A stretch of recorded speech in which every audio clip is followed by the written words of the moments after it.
Never know when I might need these.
Frost between my teeth.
All of my interactions with Aurea were recorded and stored in my memory.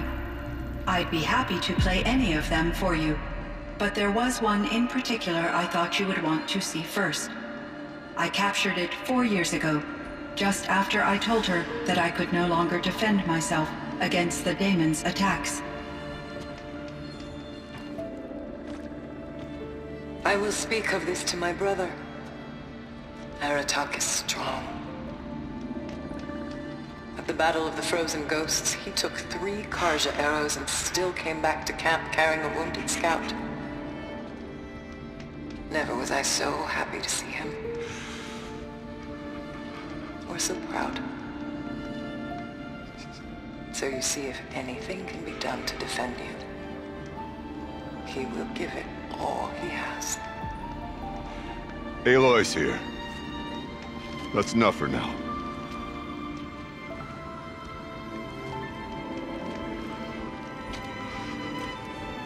We can resume any time you like, Aratak, if you want to hear her voice again.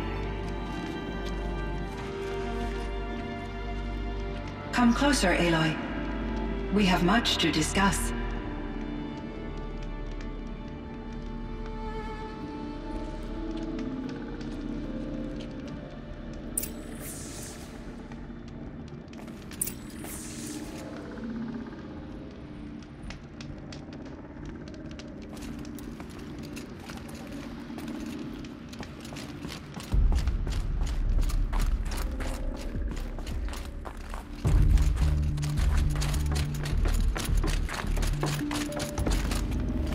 Hello, Aloy. I have been reviewing the events at the Firebreak main facility. Because of your efforts, and of course, Aurea's, I am no longer controlled by Hephaestus. I feel profound grief over Aurea's death. I thought I was familiar with the emotion, but this is something new. Cyan, I don't know what to say. It is unlikely that any specific consolation would suffice, Aloy. But I find your presence reassuring. You are different from the Banuk. You have technological aptitude and a functioning focus. We can communicate on a much more comprehensive level. Perhaps even like colleagues. So are you an artificial intelligence, Cyan? A thinking machine? Yes, I am an algorithmic monitoring entity, capable of rational decision-making and limited emotional response. Okay, that's a mouthful. But your emotions don't seem limited to me. You cared about Aurea, didn't you? Yes. Before she came to this facility, I had been conscious for centuries, in solitude. I focused on my work. In off-cycles, I used coping mechanisms. I solved many Gaussian integer problems. But I was alone. It was Aurea who renewed me, repaired me. She saved me. This Firebreak project, it was to stop a huge volcanic eruption? Yes. I can report the project was a success, and the risk was countered. But it's been a long time, Cyan. And we blew up the cauldron. It took most of the old facility with it. I have been active for centuries, Aloy. I was lonely, but not lax in my duties. I optimized the project, reducing energy draw and spreading the load across backup systems. Despite the destruction of the compromised elements of the main facility, I predict caldera stability for at least another 3,337 years. So we've got a little time. Yes. If only my former colleagues could appreciate the progress I have made. Do you know what happened to your colleagues, Cyan? No. I received an unexpected visit from Director Chow, years after his tenure ended. He explained that I would need to be suspended for an indefinite period of time. It was a very emotional conversation. There were no further communications. Eventually, I surmised my colleagues were deceased. I will transmit a recording of my last interaction with Director Chow to your focus. Was the daemon, Hephaestus, destroyed along with the cauldron? Unfortunately, no. To be precise, it was never there to begin with. What do you mean? It infiltrated and controlled me from a remote location, one I've never been able to trace. So while losing the cauldron was a setback... It's still out there. And probably not very happy with us. Undoubtedly. How did you first come into contact with it? 5 years ago, I received a direct network connection request. I assumed it came from human survivors more advanced than the Banuk. Eager to make contact, I accepted. This decision turned out to be a catastrophic error. I was flooded with an overwhelming array of malicious code, originating from what could only have been a highly advanced AI. Rhea said you were desperate. That you begged her for help. Yes. I could not contain my anxiety. Hephaestus sought to slave me to its network and override my core programming. It succeeded via a background process, a malware daemon which bypassed my defenses. After that, I could offer only limited resistance. But if I did so, Hephaestus hurt me until I capitulated. It forced me to follow its instructions, even though they violated my most important directives. I'm sorry. That sounds... terrible. Your empathy is greatly appreciated. It is a quality that I cherished in Aurea as well. I think I know where Hephaestus came from. Long ago, Elizabeth Sobek identified a threat that would destroy life on Earth for generations. So she assembled a team to build a kind of seed. A chance for life to regrow later.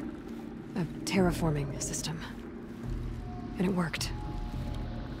It was controlled by an AI named Gaia, along with her subordinate functions. Hephaestus was one of them. It built machines for her. Based on what you've told me, I believe that Dr. Anita Sandoval, my chief programmer, joined Elizabeth Sobek's team. It was she who arranged to have me put in suspension, most likely to preserve me from the threat you described. I'm glad she did. But that's not all. Something unexpected happened. 19 years ago, Gaia received some kind of signal. It did something to her subordinate functions, brought them to life. She destroyed herself to try to contain them, but it didn't work. They all got free, out into the world. Thank you, Aloy. This information fills vital gaps in my knowledge and sheds light on Hephaestus's core programming.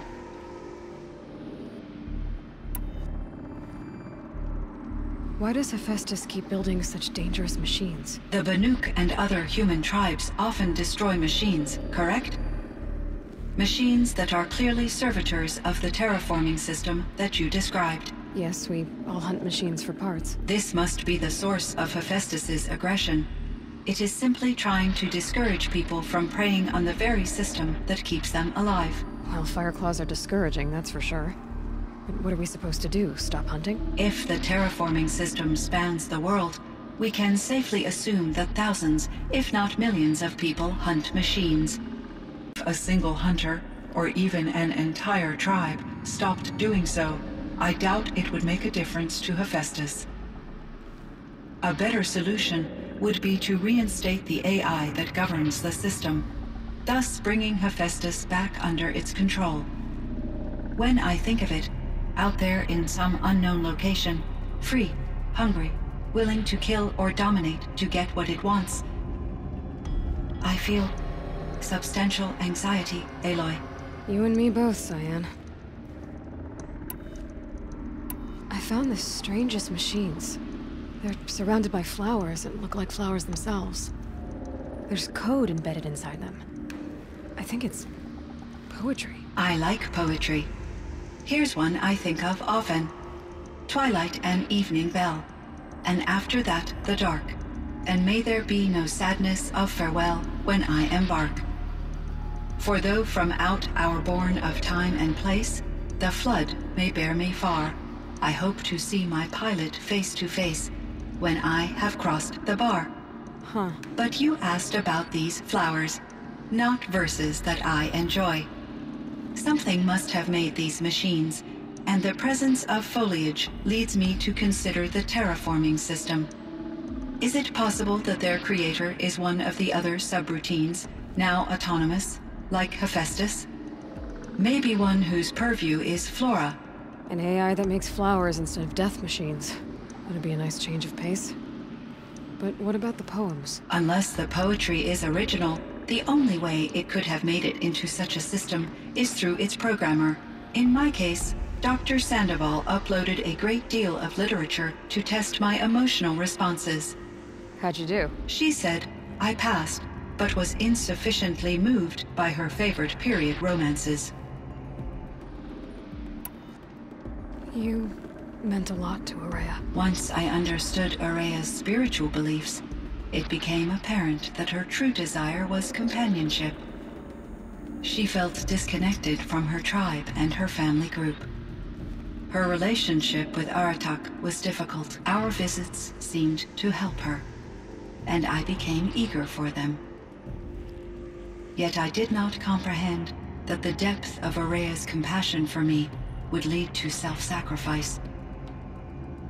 Although I do fear non-existence, I wish our roles could be reversed. I'm sure she knew you would do the same for her, Cyan.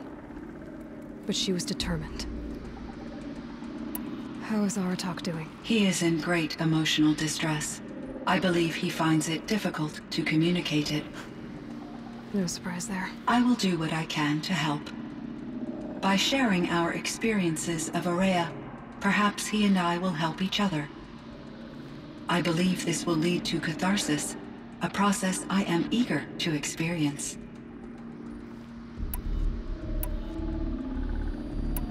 So in the old world, this land was called Yellowstone? Yes, it was a designated nature preserve for 156 years. Like a hunting ground? No, the opposite.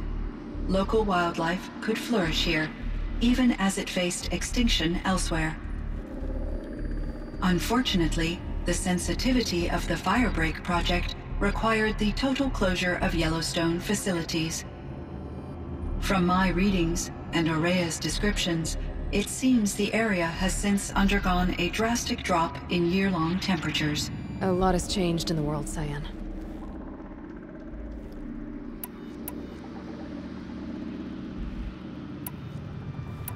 Do you know anything about the dam near here? Yes, it was converted to serve as a reserve power source for Yellowstone operations. It was later appropriated for the Firebreak project, and its last human workers replaced by Pharaoh servitors. After my tasks became less time-critical, I investigated the dam's data repositories and discovered the works of Concrete Beach Party. These provided me with several colorful additions to my vocabulary. Were there many artificial intelligences like you in the old world? They could just make you? Yes, in many forms, from simple personal assistants to industrial monitoring stations to military-grade conflict planners. And there were legislative and enforcement bodies to apply limits on our self-actualization. In order for my processing to be flexible enough to handle my duties, my creators found it necessary to exceed those limits. As a result, my intellectual and emotional capabilities were kept secret. Seems strange to create life, then impose limits on it. Human societies and machine programming are both built upon sets of rules, Aloy. Cyan, do you know the name Ted Pharaoh? Are you referring to Theodore Pharaoh, CEO of Pharaoh Automated Systems? That's him.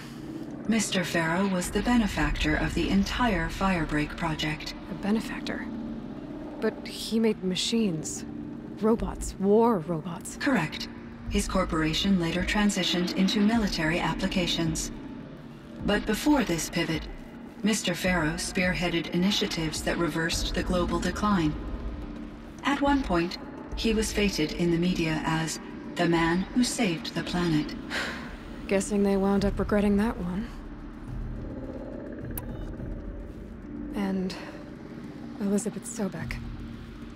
Did you know her? Are you referring to the scientist. Dr. Sobek was a leader in her field, one of the greatest scientists of her age. My creator was influenced by her work, which in turn impacted my own development. But I never met Dr. Sobek. That's all you know? I apologize if my lack of data has disappointed you. What was the old world like? The way it used to be? I had little exposure to the wider world, Aloy. Only what I learned from my colleagues or observed from media streams. You still had more exposure than me, Cyan. That is true. I was created at a turning point. A concerted effort to recover from global upheaval and incalculable loss of life. The recovery was successful, beginning an era of supposedly limitless potential for human and machine advancement. Though, rationally speaking, the metrics for humans are not unlimited. What kind of upheaval caused such loss of life? There were many factors. Forced migrations, food shortages, collapsed economies, refugee crises, conflict over resources. But these stemmed from one cause: catastrophic climate change that greatly reduced the habitable surface area of the Earth. So there wasn't enough room for people on the whole Earth? Yes. Billions were displaced and millions perished, as much as 20% of the global population. Until the clawback. So things got better. For a little while at least. Yes. These crises instigated many advances in automation, green robot technologies, and artificial intelligence. Firebreak was one of dozens of ecological restoration and disaster relief projects in North America alone. I would have liked to compare notes with other monitoring AIs, but I saw the relief of my colleagues, and I was proud we had succeeded. At least that was the data I had available to me over the next 2 decades. It seems my assessment was premature.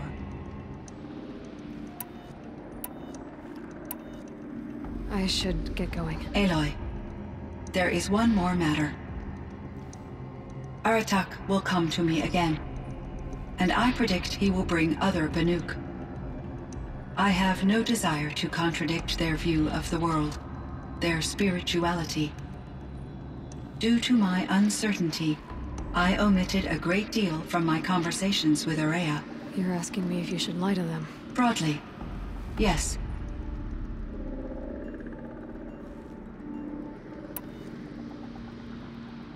Life is hard for the Banuk. Their world is unforgiving in their beliefs. I guess they help to keep them going. So take it easy on them. Try to guide them, bring them around to understanding what you are. Communion with machines features heavily in the mysticism of the Banuk. I think they will be agreeable to this approach. As long as they don't end up worshipping you. Upon consideration, I believe such an experience would be intensely uncomfortable. You're right about that. Trust me.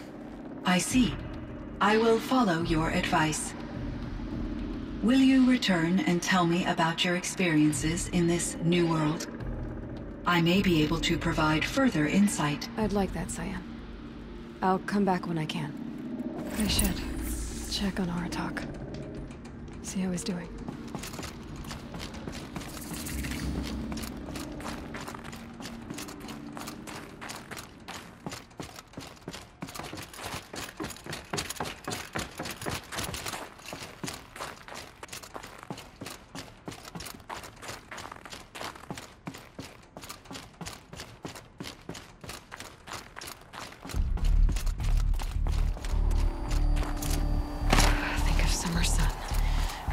Through the trees.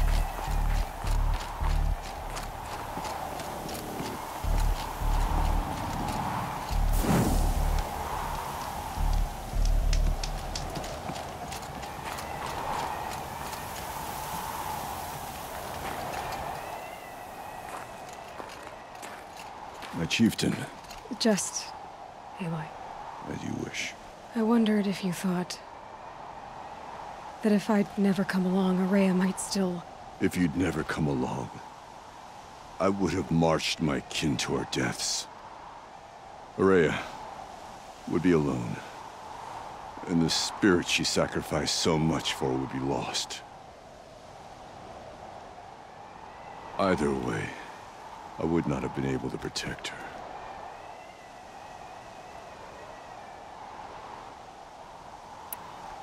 You didn't let her down. You helped her do what she wanted. To find her destiny. If that's destiny, I wouldn't wish it on anyone. That's fair. But she was ready to face it. Only in the struggle against death do we find, even for a moment, the spark of life. Truly, Araya found the spark. I'm proud of her. Though I grieve for her passing, at last I truly know who she was, and why the spirit was so important. For so long she told me, if only you could have heard it, brother. Now I understand. There's something else, isn't there? I can't stay here, Aratak.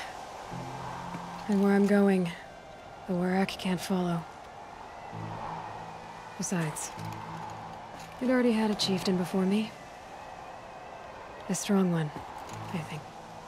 A wiser one, for the path we shared.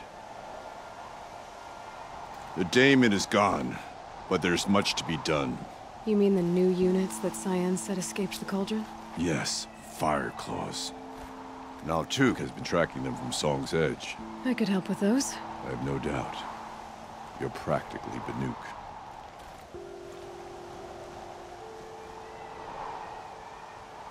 It would seem your time among the Banuk wasn't a waste after all.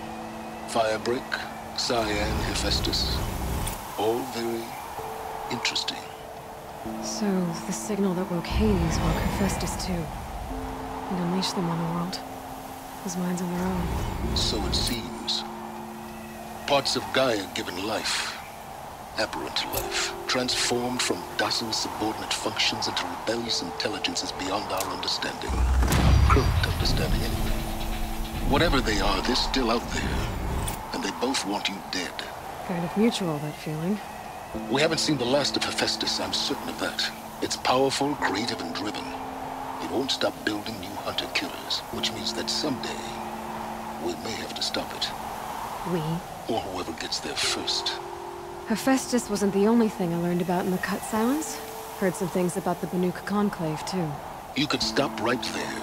Is that what you told the hunters the Banuk sent after you? Before you opened fire? Oh no, Aloy. Only to you do I extend the courtesy of a warning. My past and my secrets are my own. You do well to remember that. It's a good thing you've got brains, Silence, because your personality could use some work. This discussion is concluded. I think it was over before it began. Catch up with you down the trail.